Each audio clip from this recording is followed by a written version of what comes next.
Hi friends, எல்லோரும் எப்படி இருக்கீங்க? நல்லா இருக்கீங்களா? நாங்களாம் நல்லாயிருக்கோம். இன்றைக்கி கோகுலாஷ்டமி. அதோடு மட்டும் இல்லாமல் இன்றைக்கி எங்கள் மாமனாரோட 25வது நினைவு தினம்.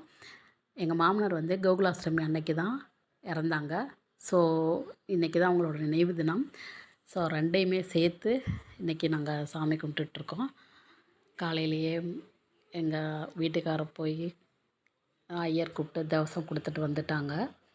அதுக்கப்புறம் விரதத்துக்கு சமைச்சு எல்லாம் ரெடியாக இருக்குது. சாம்பார், 4 காய், பாயசம், அப்பளம், பருப்பு எல்லாம் ரெடி ஆயிடுச்சு. படப்பு போட்டுட்டு அவங்க முன்னாடி படப்பு போட்டுட்டு சாமி கும்பிட்டுட்டு காக்காய்க்கு சாதம் வச்சுட்டு விரதம் விடணும்.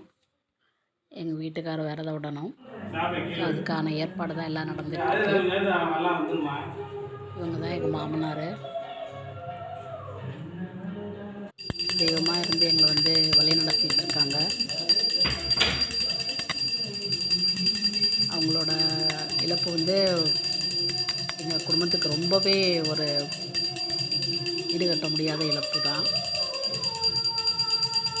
தெய்வமாக எங்களை இன்ன வரைக்கும் வழி நடத்திட்டு இருக்காங்க.